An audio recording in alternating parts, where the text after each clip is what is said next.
Hi అండి, welcome to Mahi's kitchen. ఈరోజు నేను మనందరికీ ఎంతో ఇష్టమైన క్యారెట్ హల్వా చేసి చూపించబోతున్నానండి. ఈ క్యారెట్ హల్వాని చిన్నపిల్లలు కూడా చాలా ఇష్టంగా తింటారండి. క్యారెట్ హల్వా చేయడానికి 1 కిలో క్యారెట్స్ తీసుకుంటున్నాను. ఈ క్యారెట్స్కి పైన పీల్ తీయాలండి.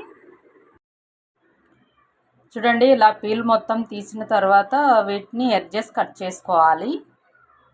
ఇలా ఎడ్జెస్ కట్ చేసిన తర్వాత క్యారెట్ తురిమేది తీసుకొని హోల్స్ పెద్దగా ఉన్న సైడు క్యారెట్ని తురుముకోవాలి. హోల్స్ పెద్దగా ఉన్న సైడు క్యారెట్ని తురిమితే క్యారెట్ తురుము ఇలా వస్తుందండి మనకు. చూడండి, క్యారెట్ మొత్తం ఇలా తురుముకున్న తర్వాత పొయ్యి మీద ఒక కడాయి పెట్టుకొని అందులో ఒక 3 టేబుల్ స్పూన్స్ నెయ్యి వేసుకోవాలి. 3 టేబుల్ స్పూన్స్ నెయ్యి వేసుకున్న తర్వాత మనం తురిమి ఉంచుకున్న క్యారెట్ తురుమును ఇందులో వేసుకోవాలండి. ఈ క్యారెట్ తురుము మొత్తం కడాయిలో వేసుకున్న తర్వాత మధ్య మధ్యలో ఇలా కలుపుతూ మగ్గించుకోవాలండి. క్యారెట్ని ఇలా కడాయిలో వేసి మధ్య మధ్యలో ఇలా కలుపుతూ ఉంటే ఒక 10-15 మినిట్స్ తర్వాత ఇలా క్యారెట్ నుంచి వాటర్ వస్తాయండి. ఈ వాటర్ అన్నీ ఎవాపరేట్ అయ్యేంత వరకు క్యారెట్ని ఇలా కలుపుతూ మగ్గించుకోవాలి. చూడండి, క్యారెట్లోని వాటర్ అన్నీ ఇలా ఎవాపరేట్ అయిన తర్వాత ఇందులో ఒక 1/2 లీటర్ క్రీమ్ మిల్క్ వేసుకోవాలి. నార్మల్ మిల్క్ అయినా యూజ్ చేయొచ్చండి. క్రీమ్ మిల్క్ అయితే క్యారెట్ హల్వా చాలా టేస్టీగా ఉంటుంది. మిల్క్ వేసిన తర్వాత మధ్య మధ్యలో ఇలా కలుపుతూ ఈ పాలన్నీ ఇందులో ఎవాపరేట్ అయ్యేంత వరకు ఉడికించుకోవాలండి. ఈ క్యారెట్ హల్వా మీకు కలర్ఫుల్గా కావాలంటే కొంచెం ఆరెంజ్ ఫుడ్ కలర్ కూడా యాడ్ చేసుకోవచ్చండి.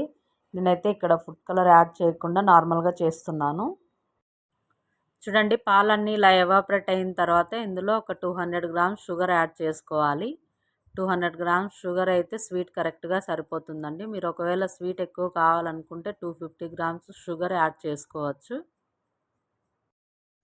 ఈ షుగర్ కరిగి నీరు వదిలి తర్వాత లేత జిగురు పాకంలాగా వస్తుందండి. అప్పటి వరకు ఇలా కలుపుతూ మగ్గించుకోవాలి. చూడండి, షుగర్ మొత్తం కరిగి లేత జిగురు పాకంలాగా వచ్చింది. మనకు కన్సిస్టెన్సీ ఈ మాత్రం వస్తే సరిపోతుందండి. ఇప్పుడు ఇందులో 1/2 టేబుల్ స్పూన్ ఇలాచీ పౌడర్ వేసుకోవాలి. ఇలాచీ పౌడర్ వేసిన తర్వాత ఇందులో 1 టేబుల్ స్పూన్ పచ్చికోవా వేసుకోవాలి. పచ్చికోవా అంటే షుగర్ కలపని కోవా అండి. పచ్చికోవా వేసిన తర్వాత ఇందులో 2 టేబుల్ స్పూన్స్ నెయ్యి వేసుకోవాలి. ఫస్ట్లో 3 టేబుల్ స్పూన్స్ నెయ్యి వేసాం కదండి. ఇప్పుడు 2 టేబుల్ స్పూన్స్ నెయ్యి వేస్తున్నాము. 1 కిలో క్యారెట్స్కి 5 టేబుల్ స్పూన్స్ నెయ్యి కరెక్ట్గా సరిపోతుందండి. ఇందులో కోవా అనేది ఆప్షనల్ అండి. ఒకవేళ అవైలబుల్ ఉంటే వేసుకోవచ్చు, లేకపోతే స్కిప్ చేయొచ్చు. ఒకవేళ కోవా స్కిప్ చేస్తే ఇంకా 1 టేబుల్ స్పూన్ నెయ్యి ఎక్స్ట్రా వేసుకుంటే సరిపోతుందండి. కోవా అవైలబుల్ ఉండి వేసుకుంటే క్యారెట్ హల్వా మరింత టేస్టీగా ఉంటుందండి. ఇవన్నీ వేసిన తర్వాత ఇందులో బాగా కలిసేలాగా ఇలా మిక్స్ చేసుకోవాలి. ఇవన్నీ వేసిన తర్వాత 4 మినిట్స్ ఇలా కలుపుకుంటే సరిపోతుందండి. మనం నెయ్యి క్వాంటిటీ కరెక్ట్గా వేస్తే ఈ క్యారెట్ హల్వా కడాయికి స్టిక్కీ అవ్వదండి.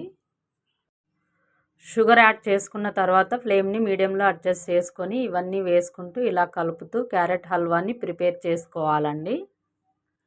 చూడండి, క్యారెట్ హల్వా రెడీ అయింది. ఇప్పుడు స్టవ్ ఆఫ్ చేసుకొని ఈ క్యారెట్ హల్వాని ఒక బౌల్లోకి తీసుకోవాలి. క్యారెట్ హల్వాను బౌల్లోకి తీసుకున్న తర్వాత ఇందులో డ్రై ఫ్రూట్స్ యాడ్ చేసుకోవాలండి. ఈ క్యారెట్ హల్వా ప్రిపేర్ చేయగానే అందులోనే డ్రై ఫ్రూట్స్ కూడా వేసి కలిపేస్తుంటారు. అలా చేయడం వల్ల డ్రై ఫ్రూట్స్ క్రిస్పీనెస్ పోతాయండి. క్యారెట్ హల్వా రెడీ అవ్వగానే ఒక 2 అవర్స్ ఫ్రిడ్జ్లో ఉంచి తర్వాత డ్రై ఫ్రూట్స్ యాడ్ చేసుకొని సర్వ్ చేసుకుంటే క్యారెట్ హల్వా చాలా టేస్టీగా ఉంటుందండి. ఈ క్యారెట్ హల్వాని నేను చెప్పిన కొలతలతో మీరు కూడా ఒకసారి చేసి చూడండి.